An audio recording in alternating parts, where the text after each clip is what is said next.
എന്താ സേവ് നിന്നെ പിരിച്ചു വിട്ടോ? എന്റെ വീട്ടിൽ നിന്ന് എന്റെ അച്ഛനും അമ്മ എന്നെ പിരിച്ചു വിട്ടു.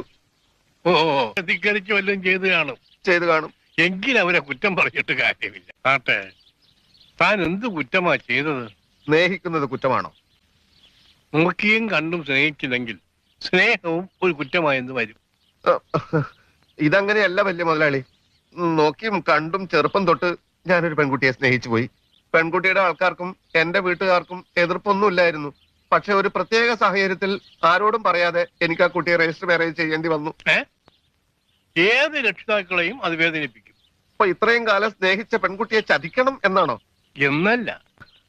ശരി മുതലാളി, ഒരു തെറ്റ് പറ്റിപ്പോയി. പക്ഷെ എന്റെ അച്ഛന്റെ സ്ഥാനത്ത് വലിയ മുതലാളി ആയിരുന്നെങ്കിൽ ഇങ്ങനെ ഒരു തെറ്റിന് സ്വന്തം മകനോട് ക്ഷമിക്കില്ലേ? ഞാനാണെങ്കിൽ ക്ഷമിക്കും. അതായത് ഇങ്ങനെ ഒരു സംഭവം ഇവിടെയാണ് നടന്നിരുന്നതെങ്കിൽ മഹാമനസ്കനായ മുതലാളി മകനോട് ക്ഷമിച്ചേനിൽ എനിക്കത് കേട്ട